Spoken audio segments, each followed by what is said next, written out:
सरकारी तंत्र, उदाहरण ही उपदेश। सरकारी कर्मचारियों द्वारा नियमों का उल्लंघन और काम में लापरवाही, लेटलतीफी फाइलें लटकाना अब बर्दाश्त नहीं होगी। आवश्यक कार्रवाई: 1. सख्त दंड, लापरवाही या नियम तोड़ने पर वेतन कटौती और बर्खास्तगी हो। 2. पारदर्शिता, बायोमेट्रिक उपस्थिति और फाइल ट्रैकिंग अनिवार्य हो।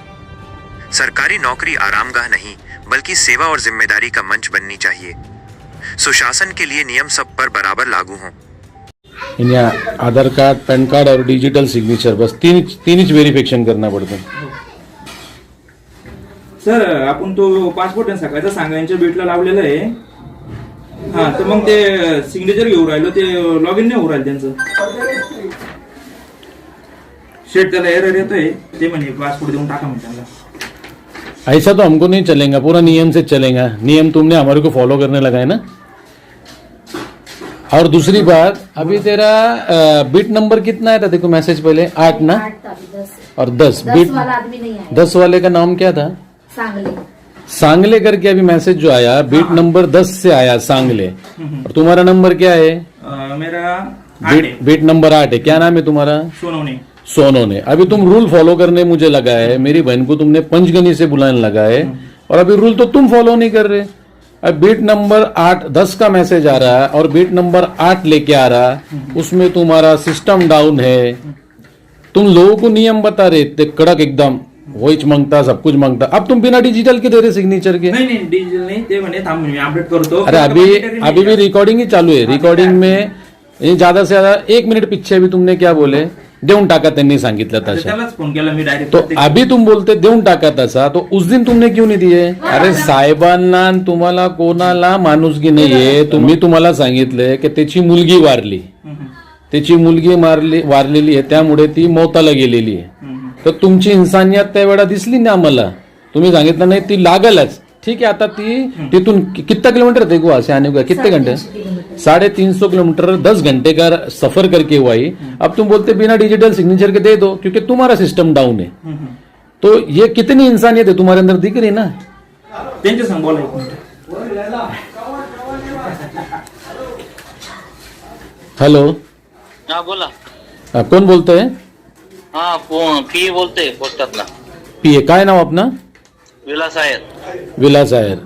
काय तुमचं सिस्टम डाऊन आहे बोलतंय, आणि तुमचा आम्हाला मेसेज जे आला तर बीट नंबर 10, क्या नाम है उसका सज्जो?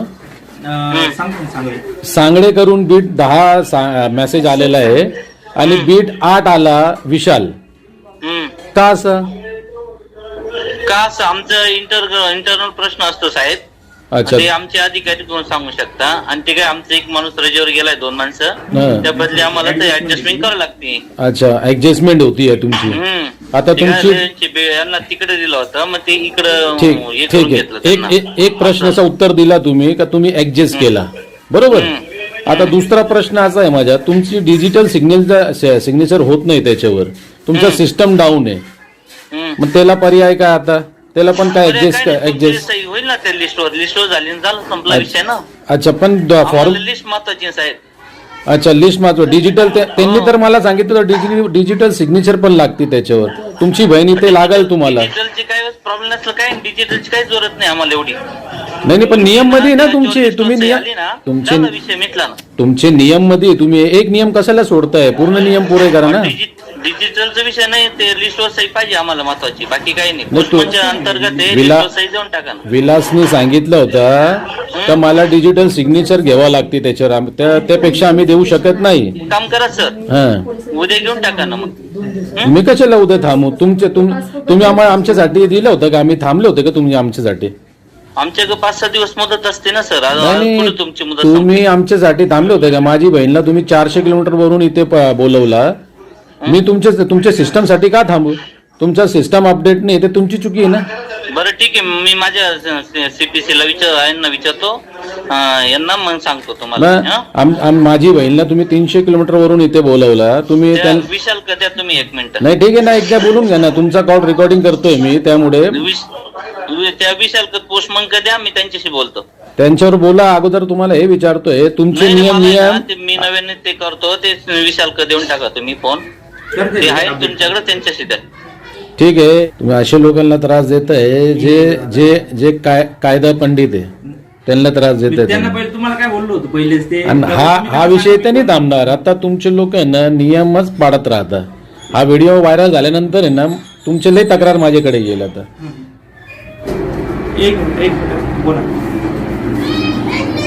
हॅलो. हॅलो. हा पोस्टमन लोकांना डिजिटल सिग्नेचर नसते, ज्यांचे फायनान्शियल व्यवहार असतात, आमचे जे इंचार्ज आहेत त्यांच्यासाठी ती असते फक्त.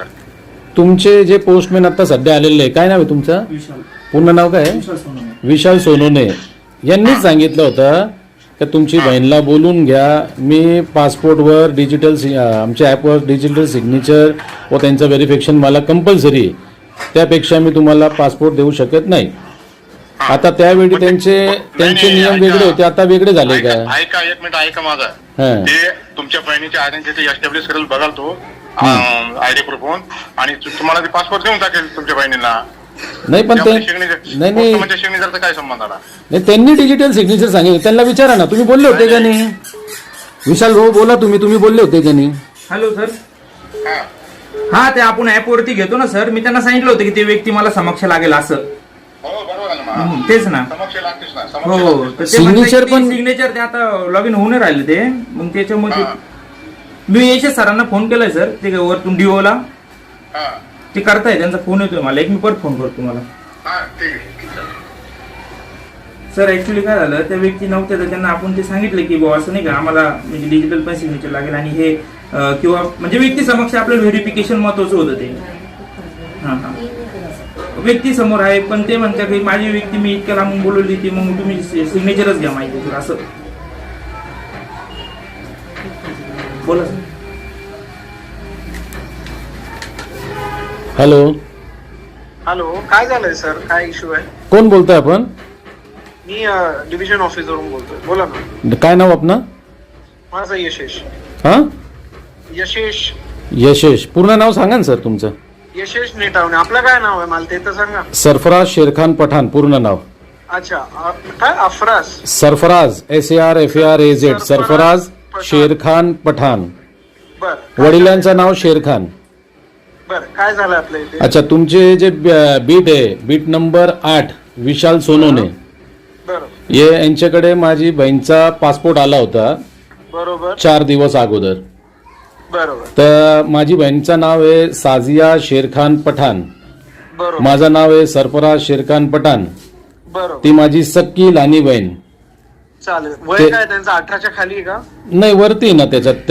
किती बरं, ठीक किती आहे. मग मायनर 35. म्हणजे त्यांची सही लागेल. हा, मग पुढे? 35 वर्षाची आहे ती. बरोबर. अच्छा, पुढे त्यांची त्याची सही लागेल. आई एक, माझी आई, त्याची आई एक, त्याचा बाप, माझा बाप एक. नाही, ते सगळं आमचा ठीक आहे. राहता तुमचा घर- issue काय झाला मला ते सांगा. नाही, समजून सांगतो ना तुम्हाला समजेल ना पूर्ण. नाही नाही, कारण की तर पासपोर्टमध्ये आमचे त्याच व्यक्तीची सही लागते. आम्ही त्याबद्दल आपण काहीच करू शकत नाही. आम्ही दोघा बहीणभाई, सगळे बहीणभाई, राहायला एक जागा, आमचे आई वडील एक जागा, सगळं एक आहे. आणि त्या सगळ्यात महत्वाचा त्याच्यामध्ये विषय असा होता की त्याची मुलगी वारली होती. त्याची लहानी मुलगी स्विमिंग पूल मध्ये पडून वारली होती. ओके. तर त्याची ससुराल आहे पंचगणीची, पुण्याचे पुढे ओके. बर. महाबळेश्वरला. ती पासपोर्टच्या कामासाठी फक्त इथे आली होती, परंतु त्यामध्ये त्याची मुलगी स्विमिंग पूल मध्ये पडून वारली. तर ती अर्जंट आम्ही त्याला तिथे पाठवलं मौतासाठी. हा, आता तिथे असताना त्याचा पासपोर्ट इथे आला. तर मी त्यांना समजून सांगितलं की माझी बहीणची लहानी मुलगी वारली, ती माझी सगळी बहीण आणि त्याची ती सगळी मुलगी बर. ती मौतासाठी गेली. तर तुम्ही व्हेरीफाय करून मला देऊन टाका. त्याचा ऍड्रेस इकडचाच आहे, मी त्याचा भाऊ आहे. वाटतं तर ती तुम्हाला मेलवर, व्हिडिओ कॉलवर ती तुम्हाला सांगतील का माझ्या भाऊला तुम्ही पासपोर्ट देऊन टाका, किंवा तुम्ही माझ्याकडून 100चे बॉन्डवर एफिडेविट करून पण घ्या. बर. बर. तर असं करून तुम्ही ते देऊन टाका, कारण ती मौतला गेलेली आहे. त्याला आता 40वा होईपर्यंत येता येणार नाही. बर. आणि आमच्यामध्ये 40वा करतात. बर. तर बर. त्यांना जर सांगितलं असतं तर तुमचे जे बीट 8 आहे विशाल, हो, हो. त्यांनी सांगितलं की नाही तुम्ही आमचे सिनियर बरोबर बोला, कारण नियम असा आहे की आम्ही ऍड्रेसवर येऊन स्वतः ज्यांचा पासपोर्ट असतात त्यांना व्हेरीफाय करून डिजिटल सिग्नेचर घ्यावं लागते आम्हाला. बरोबर बरोबर बरोबर. त्याचे इतर आम्ही देऊ शकत नाही. तर मी त्यांच्याबरोबर त्यांचे सिनियरकडे गेलो, त्यांनी पण तसंच सांगितलं ती लागल. मग मी त्यांना सांगितलं शासनाचं आपल्याकडे GR आहे का? तर त्यांनी सांगितलं हो. मग त्यांना सांगितलं मला ते आता त्यांनी सांगितलं तुम्ही अर्ज द्या. मी त्यांना मेल केला त्यांच्या ऑफिशियल मेल आय डीवर. त्यांनी मेलवर मला ते GR पाठवले. ते GR मी दोघं वाचले. त्यामध्ये कुठेही असं लिहिलेलं नाही की ऍप्लिकंटच्या हातामध्ये तुम्ही पासपोर्ट व्हेरीफाय करून द्या. फक्त त्यामध्ये असं लिहिलेलं आहे की त्यांचे ऍड्रेसवर पोस्टमॅनला समाधानी झाला तर तो देऊ शकतो व्हेरीफाय करून त्यांच्या ऍड्रेसवर. बरं तर आता विशालनी काय करायचं पाहिजे होता, विशाल सोनवणे तुमचे बीट मार्शल 8, त्यांनी काय करायचं, हे मला ओळखतात. हे मला ओळखतं की मी एक सामाजिक कार्यकर्ता पण आहे, एक न्यूज रिपोर्टर पण आहे, जिम्मेदार नागरिक आहे. मी राहिला वर्षापासून इथे. ज्यांचा पासपोर्ट आहे ते आलेले आहेत का? आलेले ना, ते बसलेली ना माझी बहीण, त्याला बोलवलं ना तिथून अर्जंट मी. बरं ठीक आहे. मग ते सही होऊ शकेल ना, त्यांची सही देता येईल ना त्यांना? देता येईल ना. त्यांची जे कागदवर सिग्नेचर होती ती झाली. आता डिजिटल होत नाही, सिस्टम डाऊन आहे. तो विशाल तुमचा बीट 8 काय सांगतो विशाल सोनवणे का ते बोलता जाऊन द्या, डिजिटल होत नाही, आमचा सिस्टम डाऊन आहे, तसा तुम्ही पासपोर्ट घेऊन टाका. मग मी त्यांना पासपोर्ट मिळतोय ना सर? ऐका ना, मी काय म्हणतो, ऐका कारण की हा विषय लांबला ना तर मग तुम्हाला उद्या परवापर्यंत ते पुन्हा परत एकदा एक्सटेंड करावं लागेल, कारण की उद्या त्याच्या बीटला येईल. नाही अरे तुमचा सिस्टम डाऊन आहे ना, ते तुमची चुकी आहे ना. आता तुम्ही दुरुस्त करा त्याला. हो, लगेच दुरुस्त होणार आहे. किती वेळ पण लागून द्या ना, चालेल ना आम्हाला. तुम्ही किती वेळ, उद्या तुम्हाला मिळालं चालेल ना पासपोर्ट? नाही, आता आमची कस्टडीमध्ये त्यांनी पासपोर्ट देऊन टाकला, आमची सिग्नेचर घेऊन. फक्त तुमची कागदावर केलेली आहे ना? कागदावर घेतली त्यांनी, पासपोर्ट दिला. डिजिटल नाही, आम्हाला डिजिटल सिग्नेचर द्यायची ना. तुम्ही त्या उद्या इथे ऑफिसला पाठवा ना त्यांना. नाही, कशाला पाठवा, तुम्हाला इथे द्यायची आहे, तुम्ही इथे द्या ना. त्याला पुन्हा परत जायचं आहे, ते तुकडे थांबणार. त्याची मुलगी वारलेली आहे, ती अर्जंट आलेली तिथून. आता तुमचा सिस्टम डाऊन आहे म्हणजे तुम्ही ऍडजस्ट करा सांगता. आणि आमची भाची वारली, आम्ही सांगितलं साहेब तुम्ही ऍडजस्ट करा, तुम्ही ऍडजस्ट करायला तयार नव्हते. लिसन सॉरी फॉर युअर लॉस. मी काय म्हणतो ऐका, हे बघा, ते पासपोर्ट आम्ही जास्तीत जास्त ते होल्डवर ठेवू शकलो असतो 15 दिवस. त्यानंतर 15 दिवस नाही, यांनी मला नोटीस दिली 6 दिवसाची. म्हणजे यांची किती मनमानी आहे. यांनी समजू राहिलं की माझी बहीणची मुलगी वारलेली आहे म्हणजे नियम दाखवत आहे मला. 7 दिवसाची यांनी नोटीस दिली मला. कारण की पासपोर्ट हा तुम्ही साहेब, तुम्ही 15 दिवस सांगताय, ते 6 दिवसाची नोटीस देताय मला लेखीमध्ये.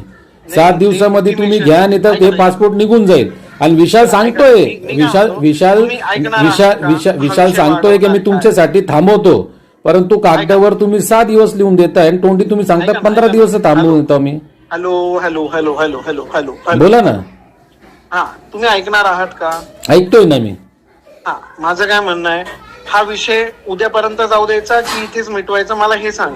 कारण की दुरुस्त जर, हे बघा, सिस्टम लगेच दुरुस्त झाला, तुम्हाला लगेच आता मिळून द्या. नाही, तुम्ही उद्या करावं लागेल. सर ऐका ना, आता आहे ना, विशाल ज्यापासून आलेला आहे ना माझ्या घरी, त्यावेळी त्यापेक्षा पासून आता 32 मिनिट झालेले. माझी रेकॉर्डिंग चालू आहे, व्हिडिओ रेकॉर्डिंग. तुमचा पण कॉल माझे व्हिडिओवर रेकॉर्ड होते. उद्या आपण काही चुकीचं बोलत नाहीये, कायदेशीरच बोलतो. हा, तेच सांगतोय तुम्हाला, जानकारी पण देतोय. आणि त्याचा डिजिटल सिग्नेचर तुमची बंद आहे, त्यामुळे आम्हाला त्यावेळी पण आम्हाला हॅरेसमेंट झाला, आता पण हॅरेसमेंट होतोय. आणि आता तुम्ही उद्या पण सांगता, परवा पण सांगता. नाही होते, ही हॅरेसमेंट नाहीये, कायदेशीरच चाललंय. तुम्हीच बोललात ना सगळं कायदेशीर चाललंय, तर आता हे कायदेशीरच चाललंय. ठीक आहे, द्या बरं त्याला फोन द्या बरं. की चेंजचं तर तेवढं करून फक्त बीट नंबर 8 लावून द्या, मी देतो त्यांना. हो ठीक आहे.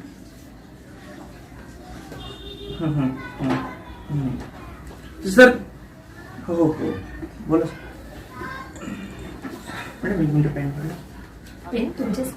लॉक लागला. हा सर, बोला सर. म्हटलं मी, हे बघा, माझ्याकडनं मी आता प्रयत्न करतोय, इथे हेड ऑफिसला जाऊन मी पूर्ण नाही का तुमची प्रोसेस करण्याचा प्रयत्न करतोय. पण तुमचं रिटर्न वरती कागदावरती सही झाली, राईट? पॅन कार्ड, आधार कार्डचा याला फोटो पाठवून द्याल. फोटो नाही, नंबर लिहून घेतला सर. नंबर लिहून घेतला त्यांनी. नाही, फोटो काढून घ्या ना, पॅन कार्ड, आधार कार्ड. नाही, आमचा फोटो आम्ही कशाला देणार तुम्हाला? ते नियम मध्ये असेल तर आम्ही फोटो देऊ. सर आपण घेतोच, एक आयडी प्रूफ, ऍड्रेस प्रूफ आपण नाही. नंबर घेतला त्यांनी, फोटो तर मी देणार नाही, ते प्रायव्हेट डॉक्युमेंट्स आहे. कसं काय मी तुम्हाला ते सगळ्यात मोठं पासपोर्ट पेक्षा मोठं डॉक्युमेंट कुठलंच नाहीये सर. त्यासाठीच तुम्हाला एवढं जे काय आहे ना कायदेशीर आपण चालू नाही ठीक आहे तरी पण त्यासाठी चालू. नाही त्या नंबर देऊ शकतो आम्ही त्याचा. तुम्ही न्यूज मध्ये काम करताय तुम्हाला त्यामुळे तो सांगतोय ते आमची माहिती राहील. प्रायव्हेट आमची प्रायव्हसी आहे, त्याचा काय मिसयूज झाला तर त्याची जबाबदारी कोण घेणार? काय कुठली मिसयूज आहे काय? पॅन कार्ड आणि आधार कार्डचा काय मिसयूज झाला तर त्याची जबाबदारी कोण घेणार? तुम्ही फोटो घेऊन गेले, तुमचं काम झाला, तुमचा डेटा ऑलरेडी वरती गेलेला आहे. ठीक आहे ना, वरती गेला, परंतु आम्ही व्यक्ती खासगी माणूला तिकडनं येऊ शकतो ना. सिस्टम मध्ये आम्ही शिल्लक सिस्टम गोष्टीला जर तुम्ही आडून बघायला बसले ना काम नाही होणार. तुमचे जे लोक आहे ना इकडचे ते नडताय. त्यांनी या माझी बहिणीला 400 किलोमीटर वरून इथे बोलवलेलं नाही आहे नाही ते कायदेशीर क्षुल्लक कारणावर. त्यांनी बरोबर केलेलं आहे. नाही नाही काय नाही हो, मी पाहिलं ना सगळं हे शून्य कारण होते. सिस्टम चालू झाला का आता? केलं त्यांनी आमचं. किती वेळ झाला पण? पाऊण तास लागला ना. पाऊण तास नंतर सिस्टम चालू झाला तुमचा. दाखवा, एक मिनिट.